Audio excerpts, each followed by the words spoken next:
So guys, I'm back in the Gladiator. First thing I got for it is some new lights from NovSight, and that's what we're gonna talk about today. So this is what I got to install on the Jeep, guys. The NovSight Cyber 1 Series 3-inch off-road pod set. There are 2 lights in this box, all the wiring and hardware that you're going to need to install it, just not the mounts, unless maybe you're drilling holes in your bumper or whatever. These are high-powered LED lights. They come in a number of different configurations. There's an auxiliary driving light, which is what I got. There's also an auxiliary fog light, a spotlight, and a floodlight. So you got some options there. Really nice looking set though. I mean, pretty cool box. One thing that the box says to me is, you know, does the manufacturer care about their product? I know we're gonna throw it away, but this is really nicely packaged. Let's head over to the workbench and I'll show you what's inside. So this light set goes for about $150, but I've seen it go down to about $130 when they're on sale.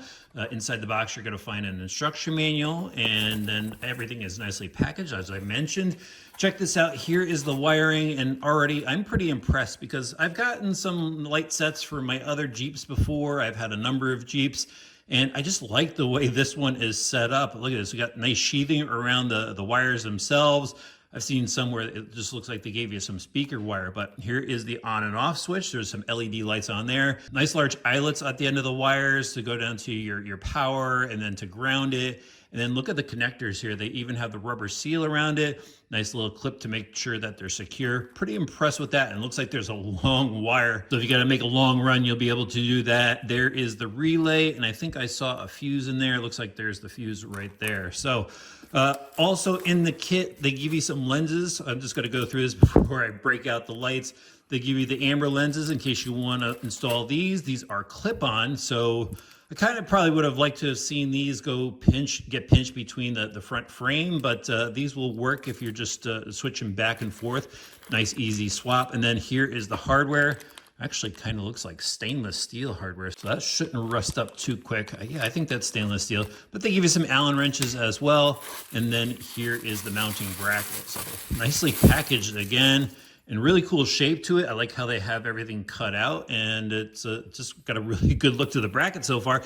Now let's check out this light. So as you can see right off the bat, it's got a cover on it. Look at this, they got a nice plastic wrap on it so that doesn't get messed up in shipping. Let me see if I can pop this off. No, I gotta pop the whole cover off to get the plastic off. But anyway, you could go throw a cover on if necessary. You know, I'm guessing some states may require that. I'm not exactly sure, but here's the light itself. What a great looking light.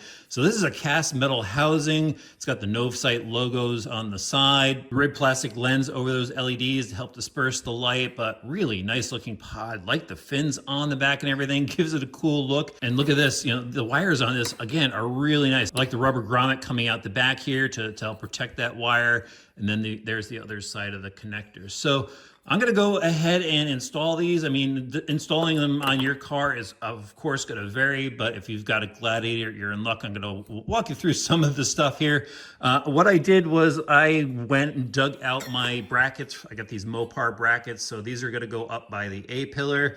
And yeah, let's get these things bolted up so we can see how they look.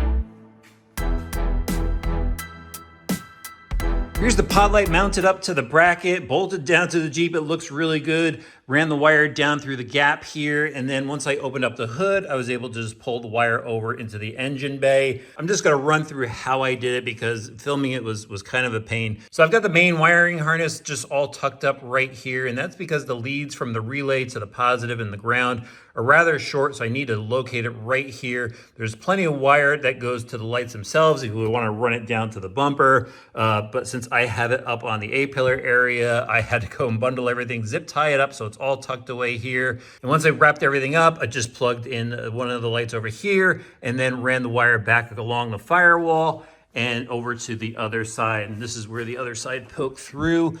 Just ran them underneath that rubber guard right there. Then the issue I had was the switch harness. So the wire isn't as long for that. I thought I was gonna have to run it through the passenger side somewhere, but it turns out it was just long enough where I was able to run it along the firewall, down in through the clutch plug, and then over here, inside, I mounted it right here underneath the light area. So it just ran the wire over into the boot for the steering wheel and then down through the dashboard and up through that clutch plug. Then you just have to go and plug that in. Then I used some zip ties to tidy up the wires. And then finally I went and hooked it up to the power. So it just ran the positive over to one of the posts on the battery terminal and then over here on the ground area. So they're looking good. Now it's just time to test them out. So we'll go over here to the switch. Now this is constantly powered. It's not switch powered. So when your car's off, you'll be able to turn everything on. There's the beams right there. Let's check out the light. Looking pretty bright. That looks good. And here's what they look like outdoors. First with the black NovSight covers on them, which looks pretty sweet. And now without the covers. And with the amber covers. I like these, but again, they don't screw in, they just clip on. And finally, folks, here they are on at night. These look absolutely awesome. They're super bright. Just love the way they light up the road in front of the truck. It's definitely gonna help out. One thing I forgot to mention earlier though, make sure that you take the time to aim them, like pull it out in front of your garage or whatever, and just align the beam with the lines of your garage doors. But once you do that, I mean, these things look killer, don't they? And just in case you were wondering, here they are with the amber lenses on the front.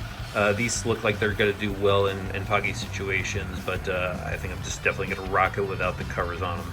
So overall, I'm pretty impressed with the NovSight Cyber lights. I actually like them better than the big brand name lights that I paid a lot of money for that I had on my previous Gladiator Rubicon, which I actually still have those lights, and I'm gonna continue to rock these. Definitely like the way they look, I like the way they perform, and I definitely think they're worth the price for the quality that you're getting out of these. I'll have links for them in the video description below, and now I just have to find some pod lights to rock on my RC truck. Hope you guys that follow the channel like the crossover content into the full scale stuff. Let me know in the comments if you'd like to see more.